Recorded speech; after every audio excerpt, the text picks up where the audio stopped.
because we have the capability to live stream this, so we're going to. So it'll be a video on that people can go back and look at later. But people will need to, all the lead speakers will need to use a mic, and ideally standing here just because it's going to be recorded and it'll be easier than sitting. So, All right. yeah. And this is just grabbing it and pulling it up and down. But I figure at right before the time, because this wasn't originally what the live stream was going to be. It was going to be the two loops. Anyway, long story, but we'll just say this is a live stream for introduce that. Yeah.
For those of you joining us on the live stream, whom I forgot to welcome earlier, thank you for being a part of us. This is not Two Loops of Life and Leadership. This is Let Go and Let God, making space for what is important. So please stick around and be a part of us.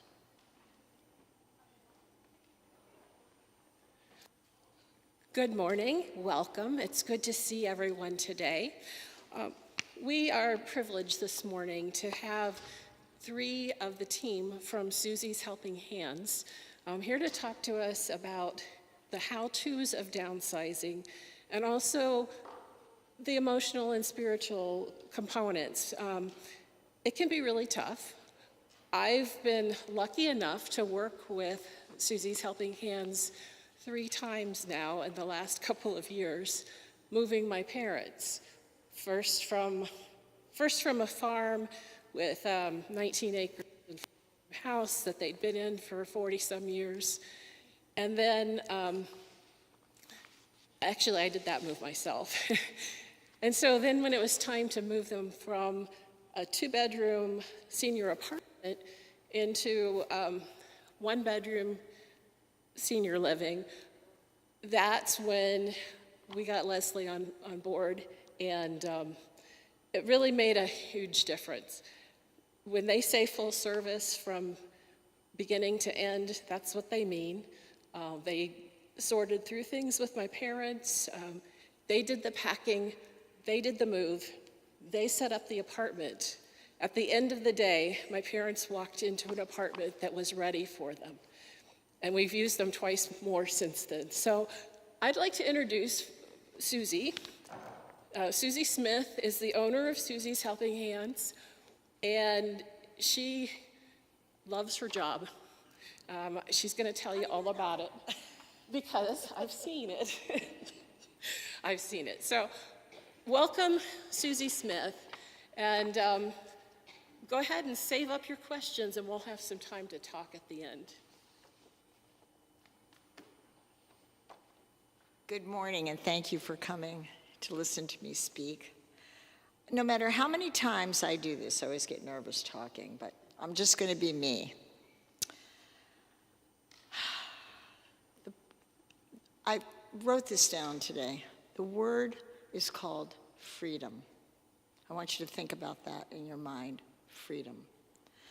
The next thing is seasons of life. And the theme is the most powerful theme is the bike. Now I want you to envision a 2-seater bike. You're sitting on the back, and who is moving the bike or riding the bike? God. God walks us through this whole journey of life with him in the front and we're in the back. And even though sometimes we want to get off the back and say, okay, I'm in control, we really are not at all. God is with us through every season, every minute, every hour of our day. And one thing I want to just share with you, about 6 months ago, or about a year ago almost, a man by the name of Don Ross, and maybe some of you knew him. He was very involved in Come Christo. And he was 92 years old. And his mind, he had Parkinson's, his mind was really not there. And he said to me, stopped right in the middle of my conversation, and he said, it is apparent to me that God is with us and very involved every day in our life. So no matter what you're doing, whatever change you're taking or going through in a season of your life, God is there. I am the owner of Susie's Helping Hands, and it's a relocation company, and we relocate seniors into retirement villages, or smaller condos, or out of state, we move them, and we are one and all, we do it all. So today I'm going to kind of tell you about how I've ridden my bike and where I've been. I'm going to briefly talk about myself, and then you'll see. And what I'm going to say to you will be very important when you decide, even if you're not deciding to move, write down the seasons of your life and how you have trailed through life and how your seasons change.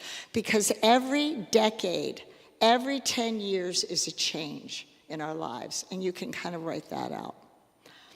I'm a military brat. At 18 months, I was on my way to Taiwan. I lived there for 2 years. Came back, went to Michigan, went to New Jersey, and then I went into Europe, and I saw many parts of what the Europeans endured in. And what really fascinated me was how the Americans and the Europeans, no matter what the devastation was, they got back on the bike. They got back on the horse, and they went forward, and they recreated their life. And that's what we do through life. Then I went on back to New Jersey, back to Texas, and then back to New Jersey again into my high school years. And I had the honor, but the horrors of being able to see our Vietnam War soldiers in Walter Reed. Changed my life to see that, witness that. Went on and started a career in retail and went up the ladder. I didn't have a college education. I was told I could never make it in life because I was ADHD. I guess I proved them wrong. After that, I got married and had children, and at the age of 54, I walked out of a marriage that I was had only $80 in my pocket, and I had to reinvent myself. Who was with me on that bike was God. I had no money. I had absolutely no money. And I asked the Lord every day to give me a certain amount of money, and guess what? If I asked for $300 that week, I didn't get $275. I counted it out. I got $300, not knowing what my jobs would be. So here I was, an executive, and I was walking through this journey, as many women have had to do, and many men have had to do, or lose their businesses or whatever. I had to totally rely on God. So I was cleaning houses, taking care of a senior 2 nights a week, every morning taking her to daycare, and cleaning houses, staging houses. And what I didn't know at that time, as I was working so many hours, that God was preparing me to open up Susie's Helping Hands. In 2008, during the debacle, when nobody had any money and everybody was scared, a judge and his wife in Upper Arlington asked me to move them to Friendship Village of Dublin. And because of my business background, I saw opportunity. Today, I have 13 people working in the field helping people downsize and relocate. We have 7 organizers that are helping you come in and get rid of your stuff. Now that seems pretty hard to do because we're tied to our stuff, but we really shouldn't be tied to our stuff because we should be tied to God. And what God wants us to do is to just let it go. Not let go of everything, but remember that when we take this journey, we may be getting rid of the 2nd bedroom or the 3rd bedroom, or going into a 2-bedroom apartment or a 2-bedroom village, or we're going to go live with our kids out in Minneapolis or whatever. What do you take with you on that bike? You take your soul. What is the soul? So when I go in to a home, and it's funny, I have to say this about the men, they're so funny. Well, what do you want? I want my recliner and I want my TV. But then we get down to the nitty-gritty, and we find out that who were they? What did they do? And the journey of my company, which started, we were working with the World War II generation, which was phenomenal. And you would sit there and you get very intimate with the people, and they explain to you, my brother died in the war, or I fought in the war, or I did this, and then how they came back to the country and made phenomenal jobs and lives for themselves, and how their journey was, but also what they struggled with through life, because everyone in this room has struggled with something. And now you have to take exactly what is important to you. So I've had colonels in the Marine Corps, I've had doctors, we've had lawyers, we've had all these different people, and we take it all and we make it who it is. The moment we walk into a house, the first thing my girls look at, where is the shelving unit? The shelving unit is one of the most important pieces of furniture you can bring, because that's where the family is, or that's where the books are, who they are. The most important thing is not the TV. It is and it isn't, because if you're with your husband, you better have that TV because he's going to need it. But it's about who they are and what you've done. Maybe you love to crochet, or maybe you love to sew. We try to make a room for that. What if you want to do with handyman work? Where are you going to do that? Many of the facilities or villages have that. Or I'm going to go into a smaller home, but I still have to have my workbench. What do I want at this point? And then the backside, what do I want to get rid of? I want to get rid of a lot. And sometimes it's like a pull. Have you really worn that in the last 2 years? No, I've had it for 20 years. Okay, let's get rid of this.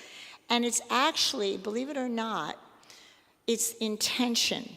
Because God lives with us. He lives right inside of us. And you give that intention to him to say, can you help me let go? But do bring your memorabilia. Have that around with you. Do the things that are most important to you. Many times we do a whole collage of pictures on walls of the family. Yesterday I was in a home. Oh my God, the heritage that this woman had, we put all these pictures, she had all these pictures of her family, her grandparents, and everything. That's a wonderful thing to take, to remember where we came from. So it's individual. Some people, they don't want anything. I've gone into some house and they say, get rid of it all and buy me new. I'm like, okay, there's the dumpster. Anyway, it doesn't matter how big or how much you have when we come in to help you through the process. We work and touch every single thing that you have to make sure that you, your family, your friends have it, get it, receive it. So that's part of my story here. So today I'm going to ask Kelly Alley, who has been with me for 5 years, and she's an assistant of mine, and she's going to start explaining the process of downsizing. Now, let me say this. They go room by room. Like I said before, we touch it, and then we have every piece of this job, every part of this job. Not only do I have the 13 people working for me, we have phenomenal affiliates. I hate to say this, but I had a house the other day that had 13 dumpsters. We had a group of people helping us take this out. There was a very sad situation of how we had to deal with it. We have phenomenal moving companies that we work with to help move over to the other side. We even have a handyman that helps you in certain parts of the house if the realtor is asking us to have certain things done. The house is important that we also help the realtor stage the house. Not totally stage it, because they do call stagers in, but get it prepared to sell. So we do it from beginning to end, set you up on the other side, which they will tell you in detail how they do it. And you will know, and Betsy will tell you, the night that you move, your bed is made and you're in your place. Okay, I'm going to hand this over to Kelly. Good morning. So Susie touched on some of the process that we go through, but we walk into a home and talk to the client, as she said, what's most important to you, what do you want to take? Whether you hire a company or do it on your own, these are the same steps you should be taking or we would be taking. So we walk around with different colored Post-it notes, and each Post-it note is for the family, taking the person who's moving, the family, donate, trash, and sell. So it's really easy for everyone when they're walking around the house to know what's going where. When you are helping your family downsize and determining what you want to take with you, some of it is a process, like Susie said, you want to figure out the heart and soul of who you are. Some of it, when we are working with clients, they just need that story to be told one more time, and then they can get rid of it. So it's the part of letting go, and telling it to an outside family member is a healing, grieving, letting go process. So the first part we usually is paying for the person we are moving, determining everything that they want that's most important to them. The second part is making sure your friends and family have gone through and taken everything that they want. That would be the blue color for us. The next part that a lot of people don't think about is what to do with all the stuff that nobody does want that has some value. We work with two companies. There are many companies to choose from, but we work with Grandview Mercantile, which is the largest consignment furniture in the nation, and they're over on Grandview Avenue. And if you have high-end artwork, jewelry, furniture, they will come in and evaluate what they will take. They will give you an itemized list of how much they think they can sell it for, and then they take 50%, depending on your price value of how much you're selling with them. The more you sell, the less the percentage is, correct? So there are other places to sell other upscale stuff, but we work with Grandview Mercantile. The other company we work with is Auction Ohio. There's lots of auction houses, but they come in and take the other things that are more kitchenware, bedding, not expensive artwork. And they can come to your house. That's the cheapest way to do it. They can do an auction in your home. They take pictures and post it online. It lasts for a week. People bid on it.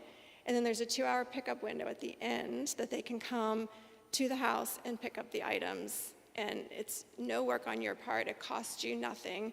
And you give Auction Ohio, is that also 50%? Okay. Let me just go back. First of all, when we go in to the house, when, let's say Betsy calls me in and says, I'm moving into a condo. Where did you move to? Retirement village. Okay, so we literally go in and understand what furniture will fit in there. So she might say, I want to take this, this, and this, and we might say, we will add that or take that away because it's not going to work. We know how to do the layouts of the rooms. Then in addition to that, I am like the policeman of safety in the retirement villages because we bar ottomans. Recliners are great, but people fall over ottomans. We also, if we're on a walker or anything like that, we literally say, no, we have to have passageway for everything and make it easy for people. So that's the first thing on the moves. I have a lot of people that are not going into retirement villages and they go into a smaller condo. We do the same thing. And sometimes people will say, I want a new couch or recliner. The second thing is, when Kelly was talking about the family, there are many times that we ship goods out to California, North Carolina, wherever the children are. Let's say they want the grandmother's china or things like that. So we make sure it is absolutely the most important thing of the move is the client and the family getting what they want because they've lived with it their whole lives. And you know, it's really funny. Let me just tell you this. It's funny because they'll say, oh no, Mom, I don't want it. I'm not coming in, I don't need it. Oh, Dad, no, I don't want it. And all of a sudden, they say, okay, we're moving on May 1st. Oh, you are? Well, then I got to come in and get it. Or the parents or the family members might say, oh my God, I got it. This is my daughter's something, you know. And they call the daughter up and she says, yes, they want it. Because memories are more important than the recliner. Sorry about that, guys. Anyway, okay. Then the third part of it is, with the selling part of it is, it's very entailed. And the reason why, when she mentioned Grandview Mercantile, it is the largest upscale resale shop in the country. I have had a client have nothing for Grandview Mercantile but one thing, and sometimes it's worth a lot. So we examine every single thing that you own and you don't want, and where is the appropriate way to send it. But once again, dumpsters are very important. And donate is very important. So then after Grandview, we figured that out, and the owner of the company comes into the house and determines what she wants to take into that store, and they do very well with your inventory. Then the last is Auction Ohio, and Auction Ohio is everyday stuff, but you don't have to pay for the labor to take it out. They take it out, which is a very, very important thing. Some people just call me and say, I'm leaving. I just say, just call Auction Ohio and just let them take the rest out. We also, one thing I want to tell you is that if there is a death in the family, my mother has died, we do liquidate the homes, and we make sure the family has it. Okay, good, keep going. Well, I think we got through what we're going to sell, so hopefully you'll make some money back on your moving costs. Then the third one is the donate in the trash, and we do try to, if there's leftover food, we'll take it to a food pantry. In the past, we've worked with some human trafficking companies or nonprofits that we can drop off some things to help them when they're setting up people in homes. This past week, I took some stuff down to a place that was setting up refugee families since their funding's been cut from a clean out I did this week. So we try to repurpose what we can donate. And then the last part is the trash. We have someone come in and get chemicals and paint, since that is something you can't throw into dumpsters. We either get a dumpster or we have a hauler come in and take it away. So it's a very lengthy process, as if you've experienced downsizing before, to go through. And then Susie's Helping Hands specifically helps you get ready to sell the house if you are interested, because not only once you've downsized, now you need to power wash the patio, you need to take curtains down, you need to get the house cleaned, you need to stage the house. So those are all things that Susie's company would help you with too. Yes. So once again, we do it from beginning to end. Now, I want to put this in, that even if you don't want my services, but you want the help from me to come in and just kind of give you an idea, it's free of charge. We are so blessed in our business that we like to help people through the process. We spend an hour and a half, and just give them the ideas. Most likely, most people hire us. But I want to step back with something. Years ago, before I met Kelly, her mother asked me if I wanted to hire her daughter, and I said no, but I did. I hired her. But I was in a group of like 35 women from First Community Village. And this was a riot. It was when First Community was opening up the Fairfax. And these women had decorators. They had all this stuff that was going on, So anyway, I brought up this page. It's right here. It's in my marketing folder. Well, they were worried about how the place was going to look until I told them what you're going to do and how you're going to organize the place. Betsy knows this. You can figure it out the moment you walk in, even if you're buying a house. You also, I could bring this, and I can do this, and I can make all this beautiful thing. But when you go into a smaller place, the most important thing is the depth of the organizing. And this woman right here, who is my second-in-command organizer, she and her team organize like crazy. So you have to ask yourself, where are you going to put your toilet paper, paper towels? Where are you going to put your tools? Because even my women want a toolbox. Where are you going to put your batteries? Where are you going to take all the medicines? And I have to tell you, one of the things that I do run into, and it's a Holy Mary, Mother of God moment, when you see that they have a whole pharmacy of not only drugs, but everything they've ever bought at CVS, and where are you going to put all this? And how are you going to organize that?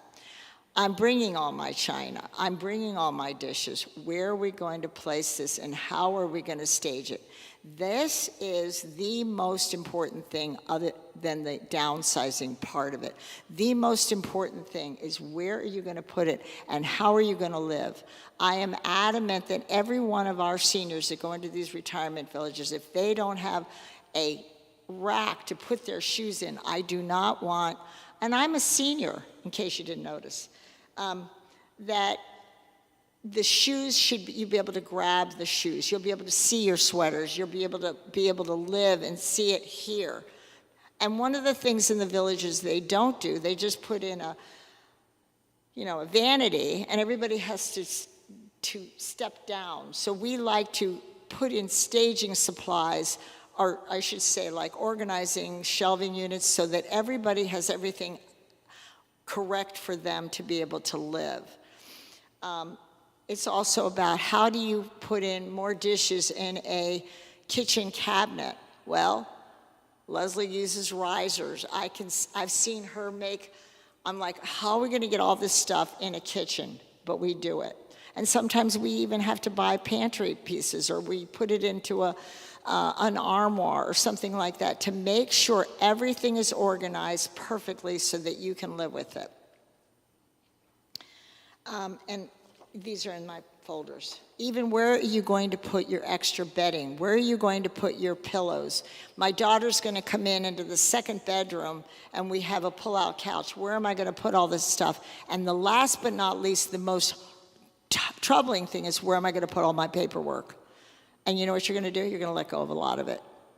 Because basically, when you're working with paperwork, you really want you only need 7 years of taxes. And basically, that should fit in right in here. Now, I have to say one thing. When I get to my doctors and my lawyers and my whatever, or professors or teachers, they have a lot of paperwork. They collect a lot. And sometimes it's like, okay, how long do I have in my lifetime to go through it? So usually the son or the daughter walks in and says, pitch it. Because everything is online, and I'm the same way. I hold on to my paper because I'm not really good on online stuff, but actually my bookkeeper does it all. But you also have to have an area that you do have your paperwork with you, and where you can bring it, where you can place it, so you can see where you're going to put your checkbooks, where's your desk going to be, how are you going to live in a smaller space and have all the things that you have in your house on a smaller level. Okay, and then you even have your laundry room. So you have to have your laundry detergent and all that. The other part of it is memorabilia, very important. And I don't like to say this, but many people go into dementia. We see a lot of that. We see a lot of Parkinson's, and we work with them a lot, and they're it's just a God-given right that we have the ability to help these people through this process. So memorabilia is really, really important as we age, to have that near us, to remember those seasons of our lives. And then, how are you going to set up your computer? We have a geek that can come in and do that. One thing I want to go back to, don't question yourself on some of the things you own. And the reason why I say that, I worked in a house on Reed Road, and it was a really cool house. It was not a big house. She was an artist. She'd done a lot of phenomenal things. And it was not anything in the house that was over the top, like a $6,000 armoire or something like that. But she had one picture, and I brought Sharon O'Brien in. And she's the owner of Grandview Mercantile. She calls me up. That picture is worth between $30,000 and $60,000. I have a friend up in Michigan. She has a picture from a artist called Bellows. It looked to me like, really? But just if you think you have anything value. I had a client a couple weeks ago that we finished up. I got a call from Sharon. It was bought by their parents, his parents, and he was 91. He said it was an oil, and he said, I know this is worth a lot of money, but I don't know what it's worth. And so we had it appraised, $1 million. If you have sterling silver, right now the silver market is very hot, Auction Ohio will bring in money. If you have coins, Auction Ohio will sell your coins, bring a lot of money in. If you have cars, let's say you want to get rid of one car and you want to go down to 2 to 1. Auction Ohio does the best sale on cars in the city. So we typically, I guess what I'm trying to say is, we are bringing together all the things of how you're going to go forward in your home, bring it down smaller, and also try to make money for you. And all that money the Grandview Mercantile makes goes to you. Everything that Auction Ohio makes, it goes to you. I mean, there's a percentage, but it all goes to you. It does not come to me. We just orchestrate it. And don't forget your barware. So, the key to all of this, and this is the coolest thing, and I invented this the first time when I moved into Friendship Village of Dublin, this first job. I didn't know what the heck I was doing, but I figured because I was a retailer and I was an Army brat and we moved 20,000 times when I was a kid, I could do this. So I invented this thing that has been the highlight of my company. After everything is ready to go, let's say March 6th, you're moving, and the moving company or my moving company, I have a smaller moving company, but let's say it's a big house or whatever, or really expensive furniture, or whatever it is, there's a moving company picking up the goods, let's say on Friday. So Leslie and team and my team members go in 2 days before or 1 day before, and they bring in the kitchen, the clothes, the bathrooms, and everything is absolutely staged and put together so the next morning when your bedroom, your living room, all your furniture comes in, when we leave and empty that house out for the most part, that night you're in your bed. You have your beds made, everything is completely done. It is a one-stop shopping company that helps you all through the process. When we talk about actually moving the rest of the stuff out after maybe you moved and we work with the realtor, remember this. The most important people in this, I call it, it takes a village in order to get rid of everything and move forward, is the realtor. And so let's say Betsy calls me or Betsy called Leslie and said, I already have a realtor. I don't know if that happened or not, but she might have had a realtor. Then we acquiesce to that realtor. Anything that that realtor wants, if she wants landscaping done, we bring the landscapers. If we go downstairs in the basement and you've lived in your house for 3,000 years, there's typically mold. So when we pull it out, we see mold. One time I had a place that had barnacles on it. It was so bad. It was crazy. But anyway, I could write a book. But anyway, we alert her. The toilet's not working. We need to get somebody else in. Oh, I was in a house the other day, and they want all the carpeting out. So I don't always do this, but I recommend the people that can come and help get that house ready to sell. So it's a one-stop shopping resource that you don't have to go to 10 million different people. And you can do whatever you want. Your son might be coming in and helping you, whatever. If any family member wants to help us, we're there to do that.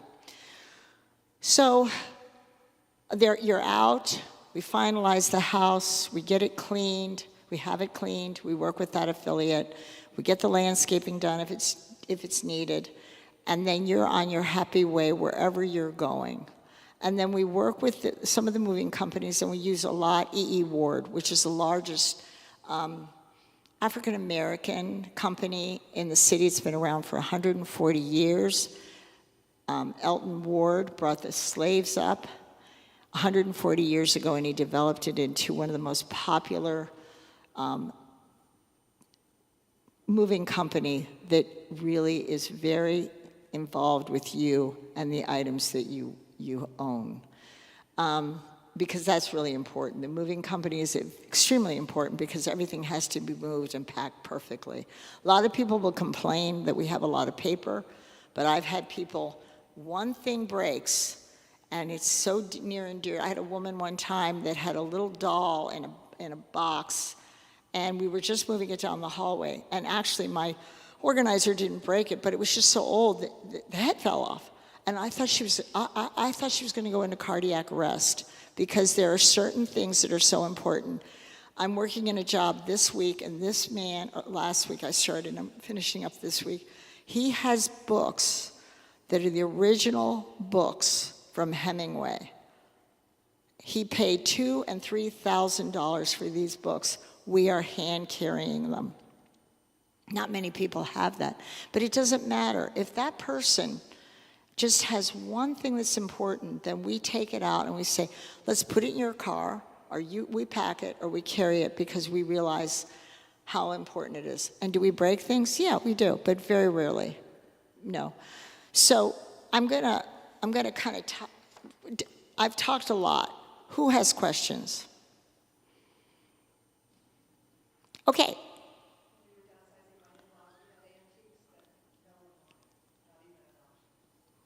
What kind of antiques were they? How long ago was that? You know, this is the problem. Okay, and you guys are all about my age, 21. Anyway. Okay, I have to think about that.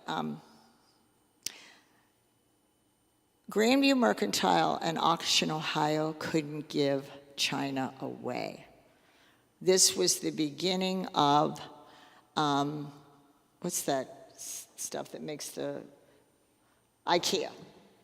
They didn't want anything. They were escaping. They didn't want it. They didn't want the old furniture. They didn't want the antiques, because I collect antiques. And they didn't want the china because they had to wash it by hand. Well, as any retailer does, and I'm basically a merchandiser and a retailer, we watch trends. So all of a sudden, now they're seeing China coming up. Believe it or not, I heard, and I haven't seen it yet or anything, but I found out that they're making washing machines that will, or dishwashers that can handle the china, because we wouldn't want these people to work. Don't let me go there. Anyway, so antiques are starting to come back, and we're sending a lot over to Grandview. But there's some pieces that they just don't get it. It just depends on what it is.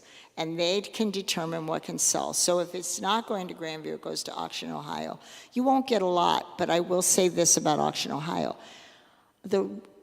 If I have a house that is 2,000, 30,000 square feet, and I do an auction and it's a lot in there, you don't even, I said this before, you don't want to pay for the labor. So they sell it, you won't get a lot, but sometimes they'll surprise you on certain things that you'll get. One time I had a client that had a 1930s barber set with the sign, $3,500. It was the ugliest thing I'd ever seen, but somebody collected it. And there's also a lot of collector items on Auction Ohio, baseball cards, whatever, Sports Illustrated, no nude books, they don't do that, nothing like that. And then guns they cannot sell, they're not allowed to sell, and they can't sell liquor. So that, they know how to take care of that. Any questions, any other questions? Yes?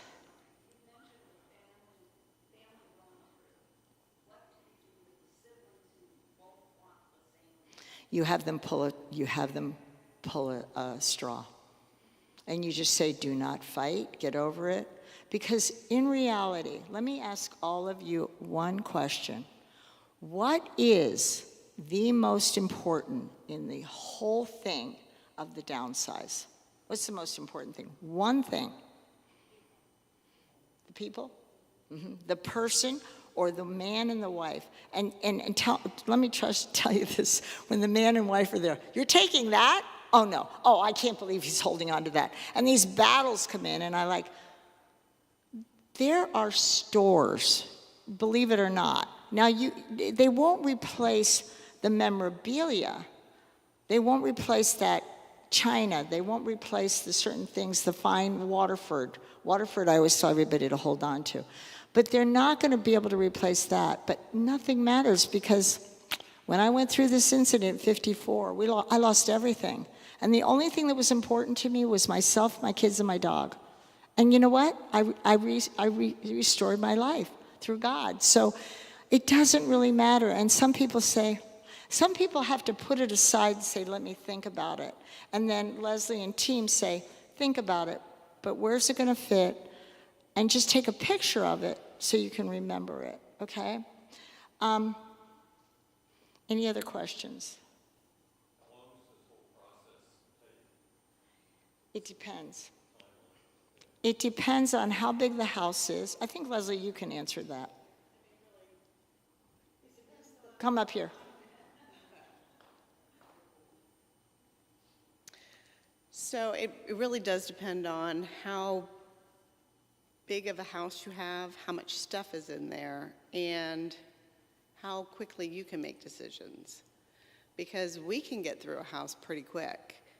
The way my assistant and I do it, we'd go room by room, and looking at each piece with you, if you can look at a shelving unit and say, I just want that and that, then we grab that and we deal with the rest of, with family coming in, they get first choice of whatever's left.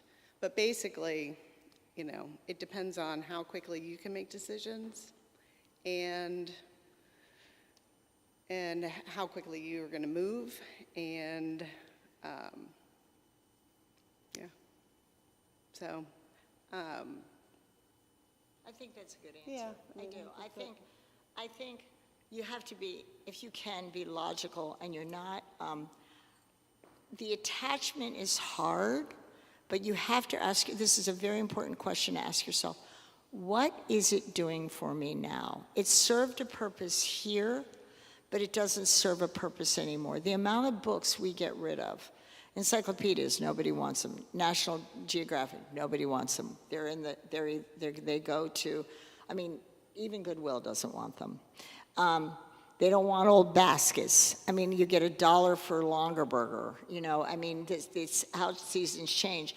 And when I started to say this, think about Jackie Kennedy. She wore a pillbox hat. But then it came back in 2010 or 12. So, your antiques, when I first started this business 18 years ago, antiques were crazy. Then it went shh, and then mid-century comes in, and it's always been like that. City Center came in, and City Center went out. Dresses came in, and then the Gap came. And so that's how we've always watched our history of how our country has changed, how life has changed, how the computer changed us, all of the changes. And now, guess what it's about? Me. It's about how I'm going forward. You kids need to help me. If you're not here by this date, forget it. It's going in the trash. This is how, sometimes they just have to threaten their kids and then they come in. Most kids today don't want their parents' stuff because they have a whole household full. They really don't. One of the questions that you asked about them fighting over something. Have a party, have wine and beer. Don't put the football game because the men will never, The grandchildren will literally surprise you what they love, and each one will like something different, what it means to them. Let them have it. And then it's kind of tied into who they are personality-wise. If your son was into sports and he really spent a lot of time with his dad or his whatever, they want that part of what was connected them to you. It's very psychological, and Betsy's going to talk about that, and I'm almost finished, Betsy. Any other questions? Yes? Oh, we're $60 to $75 per man hour. And when you see what we do, and then you do make money off your sale of goods, we do it all, okay? Every single person in my company has a different space, just like any company. They actually own their own business within my company. Not that they do. We pay them, but she is the top mover and organizer in the company besides my team. My mover is from Ward. He is the best packer of trucks and things like that. Then my handyman.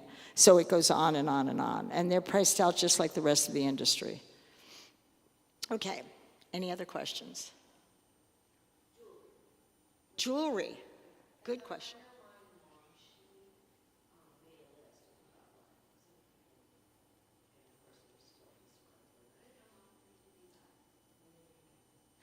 Well, there's two parts of jewelry. I went into a house a couple months ago, and the woman was a, what do they call that when you buy online? What is it called? QVC. No kidding. She had 3 big containers of QVC jewelry. I mean, seriously. So it was custom jewelry. That goes to Auction Ohio. Then they will pull out and see if there's any gold and silver in it, and they do very well with it. They actually do really well with the gold and silver. But if it's really, really good, I had a client a couple of years ago. He says, oh, I have a ring. It was my wife's. I have these rings from my mother and father. And I said, well, let me see them. He said, oh, I paid $50,000 for this for my wife. And I said, Patrick, I went, this, you have it in your, you know. So we took it to Gravy Mercantile. And then they literally, if they don't know a lot about it, they take it to the diamond, one of the, not the diamond seller, but they actually have it appraised correctly, okay? So there's that 2 different parts of the jewelry. But if you have gold and silver chains and things like, it's good for Auction Ohio, you know, okay? Anything else? Good questions, yes.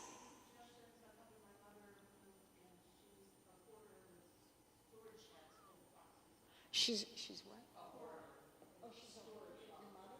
Well, she's a hoarder. She has 2 large sheds with boxes full of things, and she likes to look at everything.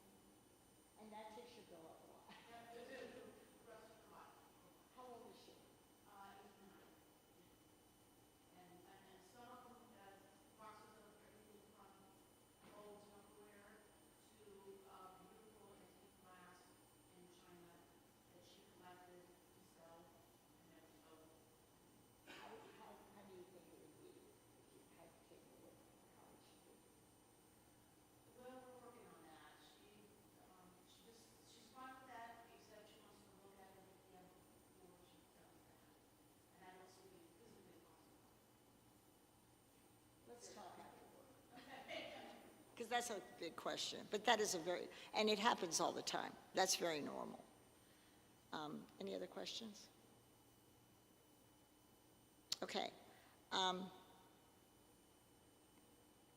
When I started this, I talked about the seasons of your life. And it's very, I think it's really good to look at your seasons. Like I gave you a little part of my seasons in my life. And each one of us have a story. That's what history is about, his story. What is it you really want to take with you? What do you want to replace with new?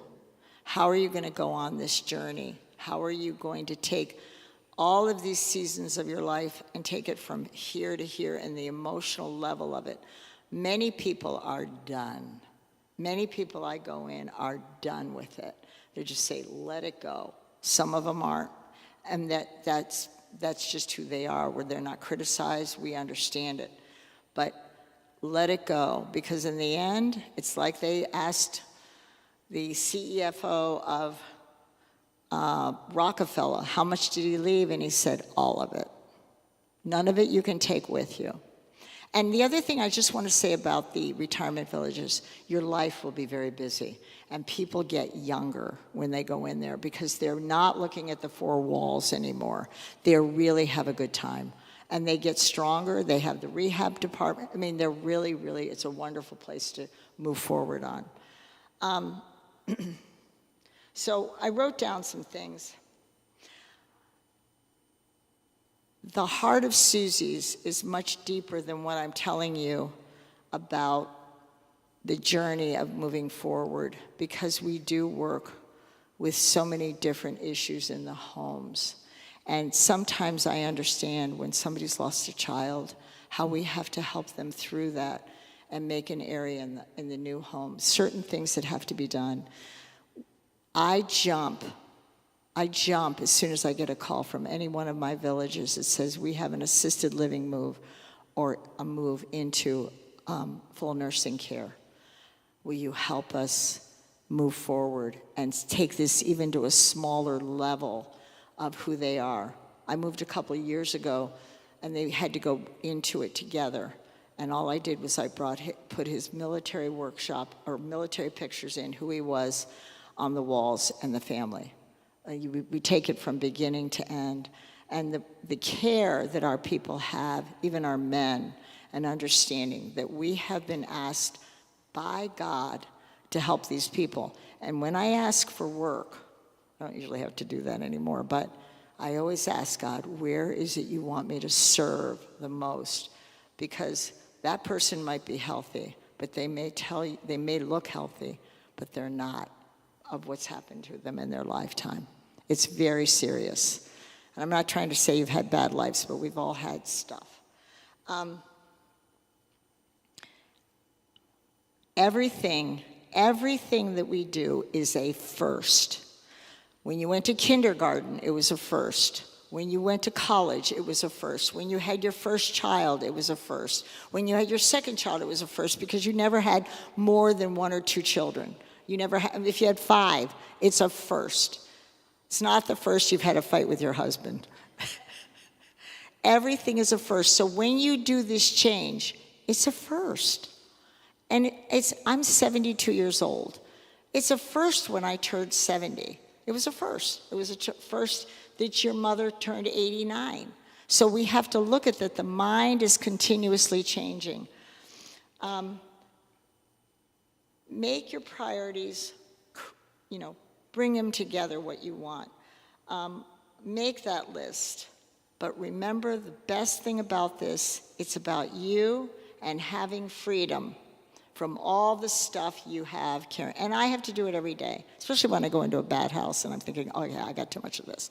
So I truly, genuinely thank you for listening to me today. I'm here to give you any type of advice. If you ever want to call me up on the phone, call me early in the morning or the afternoon and say, like this woman, Trish, just told us about her mother, and we will counsel her and work through it as much as we can, even if she doesn't hire us. I mean, I can't do that every single day of my life, but we're here to help, and that's what Susie's Helping Hands is. Thank you so much. Oh, 614, here. Over here I have these marker brochures. And you can take I have trifolds here. Okay, and you can take this, and I also have my marketing folders, so that will help. Okay. You might want to tell the number for those online. 614-560-5448. Smile. What? 614-560-5448. Thanks, Betsy. Thank you so much.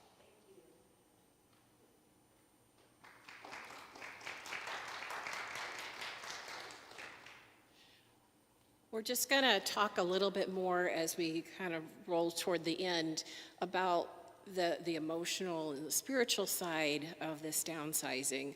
I know with my parents it was really overwhelming when we first started talking about taking this farm that they'd been on for 40-something years and going to a 2-bedroom apartment. And they handled it differently. My dad was totally overwhelmed. He didn't want to know what was happening. He didn't want to talk about it. He didn't want to help. He just removed himself because the anxiety level was up to here and he couldn't deal with it. My mom wanted to touch every piece.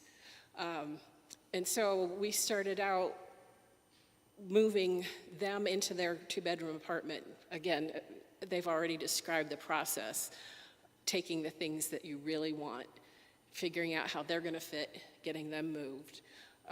We ended up going through 2 construction-sized dumpsters. We had 2 professional moves. Stuff was taken to my house, my brother's house, my sister, my children. So it was a big deal. It took us a whole summer to empty the house. We had a sale where people could come in and make an offer, because I just wanted it gone. So, if they were looking at my mother's fabric and then they said, we'll pay you $20 for it, great, that's what we'll take. And we made about $600. Dad said, I know how much I spent on that. And I said, but it doesn't matter. It doesn't matter anymore. And we also had a charity that picked up 3 or 4 carloads of stuff a couple different times. It really did take all summer, but they got the house sold. That overwhelmed feeling has dissipated. He's so much happier at this point. I just think about living light, not being weighed down with stuff, and unfortunately, some of it got transferred to my house, so I may need some. I may need some help, but that's my story. I just kept telling my dad in particular, we are going to get through this. We're going to do it one day at a time, one breath at a time. You don't have to do it by yourself. And that really helped get my parents through it. Now, I know that Desiree and Ron would also like to take a minute to share. So I'm going to sit down, and one of you are welcome.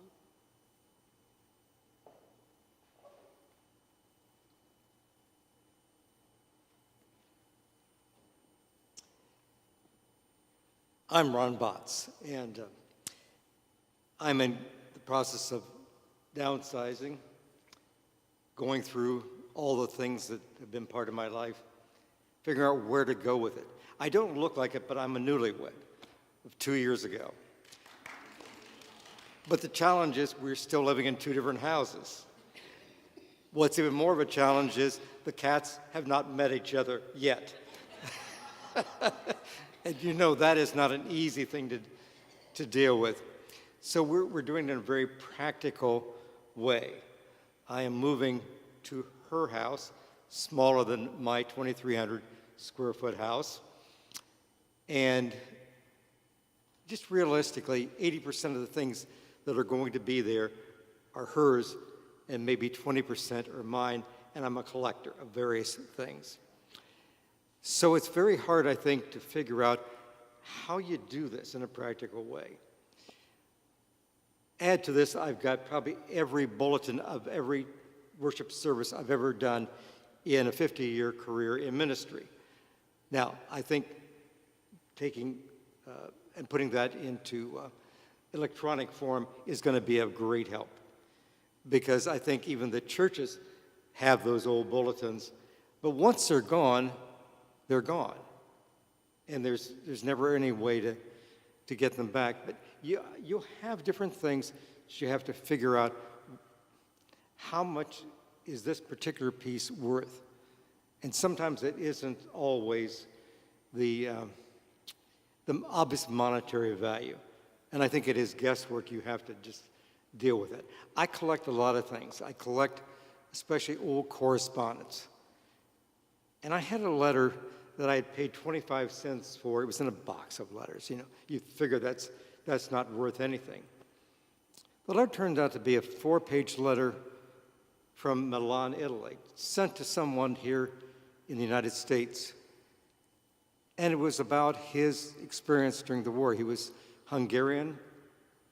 His family were Jewish. They were moved from their village on the train. They go to Auschwitz. He writes in the letter, this letter that it's only one copy of, but he talks about the last time he saw his wife Elsa and his 4-year-old Susie, and how the little girl was holding a toy in her hand.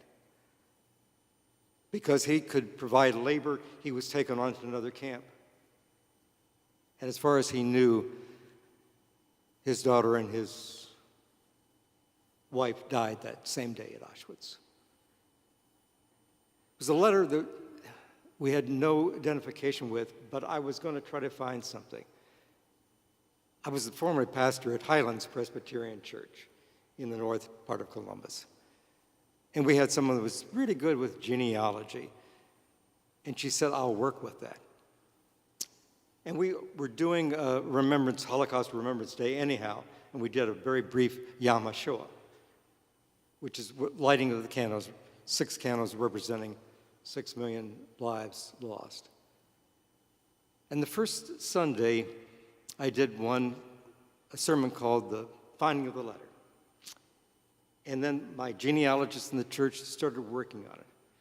And the second service, a year later, was looking, finding, collecting, asking around. A third Sunday that I did it, we did a service with the title of the sermon, The Letter Returned. We found the family. We had a book probably an inch thick. We even had his naturalization papers. He changed his name. Turns out to be an engineer for Xerox. He had patents.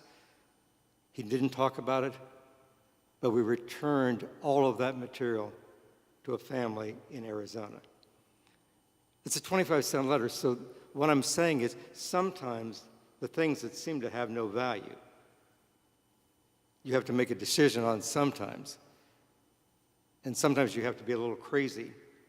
But because of that, a family got their whole history, including every house he had ever lived in and his naturalization papers, everything you can find online.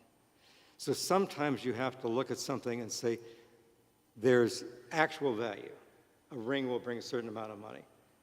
And sometimes you just have to, I think, go with intuition that somehow this is something that's crazy to keep, but maybe the crazy things are the things that really do need to be passed on. So I identify with you. We are looking forward to actually living together in one house at some point. But life brings you some interesting changes in life. You don't always expect what the future is going to bring. Sometimes you just have to make judgments. But let me say this. You can't keep every letter that you got in the box. So good luck. But talk with other people and know that it's not an easy process. And I've worked with a lot of people. 3 of us that are here on this committee have all had the same job, being a chaplain at Friendship Village North in Columbus, now called Westerwood. But that's interesting, the 3 of us on the same committee have all done the same job. And everybody's got a story. So as you struggle, it will be worth all you put into it. And some of the things don't mean anything, and you'll never even remember you had them. So good luck. Talk with other people. Get some confidence building, and be courageous in really getting rid of the things that don't have lasting value. So, okay. Ron, thank you for that. I just have to tell you that this story very close to what Ron is telling me. Last summer at the Fairfax at First Community, I was called in by the daughter-in-law to move her mother-in-law into assisted living. And I went in, and you could tell that these people had done very well in their life. They had beautiful things. It turned out, she said, my mother-in-law is a Holocaust survivor. Well, living in Europe and understanding truthfully as a young child, seeing this, it's always been very near and dear to my heart. I've studied a lot about that time of the war. And I said, do you think she would tell me her story? And she said, yes. So I'm downstairs in the basement where the Burkhardt is. And I walked by this woman and this younger man, and all of a sudden I recognized her. Her name is Edith Korda. And she's 94. And she's just kind of, really feeble. But very clear-minded. And I introduced myself, and her son, stood up and shook my hand and thanked what we were doing for him. And I said, can I hear your story? She said, yes, I would love to talk to you. So I went, I made an appointment with her, and I heard her story. Her parents knew in 1928 that Hitler's team, or the Jews, were going to be very affected. So they became Catholics, as many Jewish people did at that time. And what happened was she was born in 1930. So they became Catholics in 1928. And in 1930 she was born, and in 1933, this was in Budapest, they put her in a convent and lived in the convent for almost, I think till about 2 years after the war ended. And she explains, and she said, the nuns were so good to me. And I said, well, you were their child. They would tuck her in bed every night and do that. And she goes on to tell me about her brother and how he escaped the Nazis. And then she tells me, why did my family live? The priests actually took care of the parents in their apartment and hid them somewhere. They had very little food. But she herself was very educated, obviously, by the nuns. So when she came out, she went to a industrial school, and she met her husband there, and they came to the United States, and they started Corda Enterprises. So she told me a little bit about her brother. Now, her mind is not as clear, and like, mine is not that clear either, but anyway. She asked me why God had saved her family and not others. Well, we can't always answer that. But one thing I know why he answered her prayer to keep her alive was the Russians came in later on, and she was at school, and they went up to this group of people, and they wanted to kill them. And this little woman, who was probably about 5'6" or whatever, stunning woman, walked up to them and said, why? And talked to them right to their faces. They have done nothing wrong. And she went on, elaborated. She didn't remember anything. And they walked away. And so she raised 3 beautiful children here. But the story, and Ron, I'll send it to you, is about how the brother escaped. And at one point, he was going into, I think, Auschwitz or one of them, whatever was close to Budapest or Hungary or whatever. Somebody got him and grabbed him off the plane and rescued him. He lived in a big home in their pantry, and then the Germans came in, and the people had to hide in the basement, and he escaped. And it's all about this whole story of how he did this. And I love that story because it could be just 1 letter or 2 letters or 3 letters that are more important than anything that we've ever done.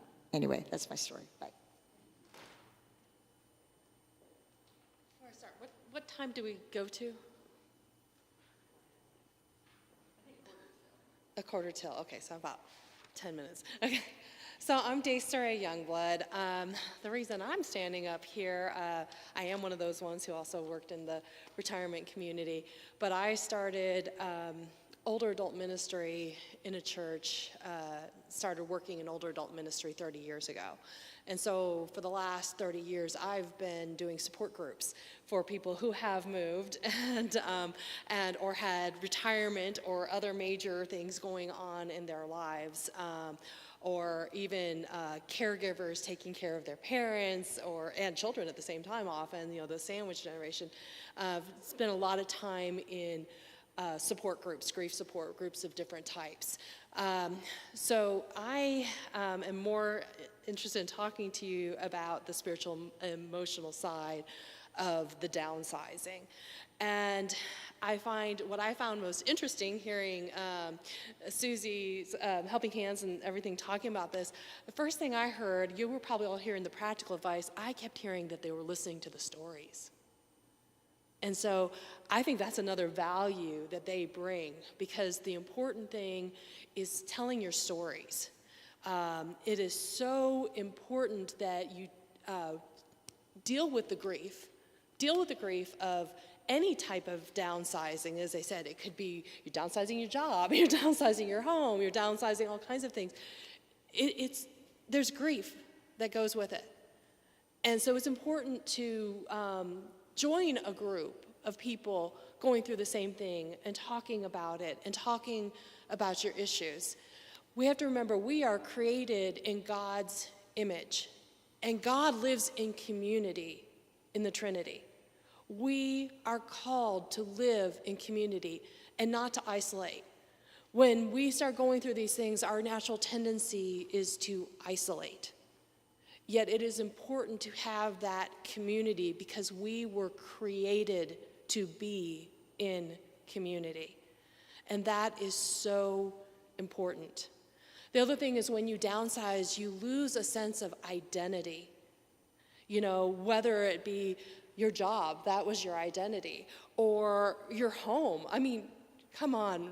A lot of us tend to be homebodies, and our homes are our identity. We've spent so many years collecting so many things, and we have an identity, and when we have to get rid of them, and we have those grandkids who don't want anything we have, and that was so valuable to us, and it breaks our heart, we have to talk about it. We have to grieve. We have to find that new purpose. I love that Susie talked about how wonderful the retirement communities are, but there are some of us who do find a place that's smaller to age in place, and it's so important when you do that that you don't give up community. Find those things that you enjoy. Find those things you always wanted to do that you never wanted to do, or go find something else. I love that every community has free classes, and especially when you get older, there's even more free classes. And you can pick up things like, I took one on antiques. The community had one of those free classes on antiques.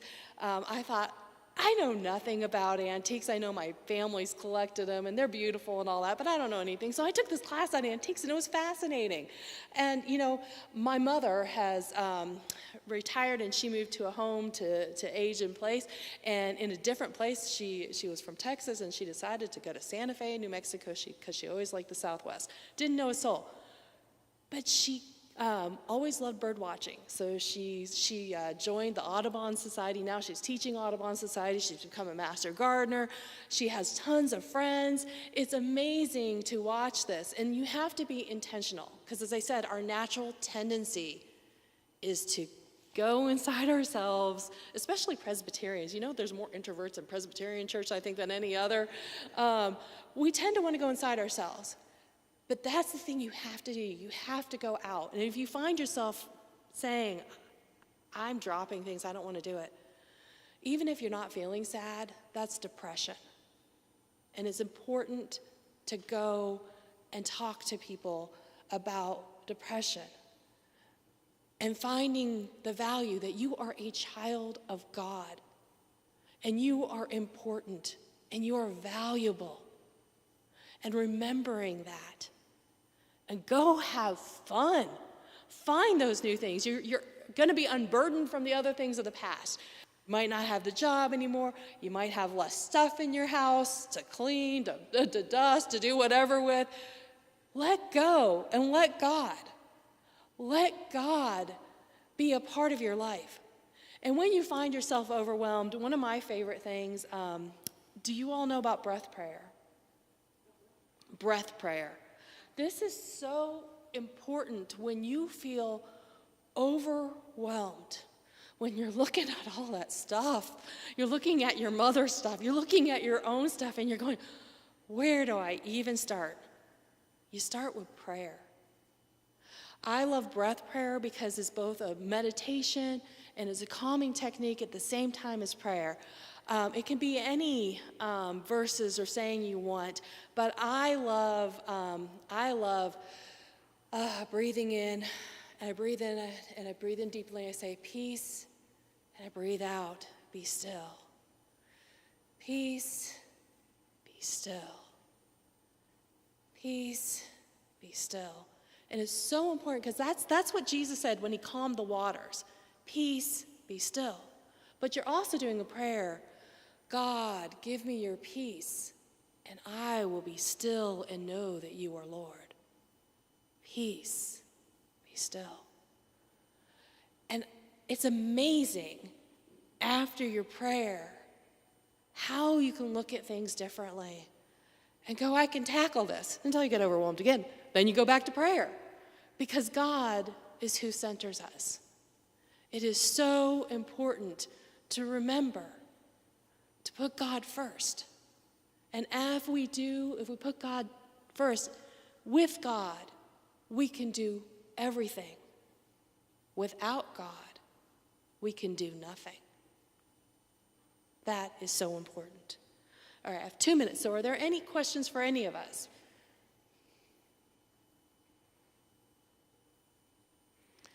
Well, I thank you for coming today And thank you so much for Susie's helping hands. It was amazing. Thank you, Betsy, Ron. We're the three who actually shared the job. You know, Ron was there first, I went, and Betsy's there now. And so, you know, thank you so much. Anything else? All right. Blessings. Have a great day.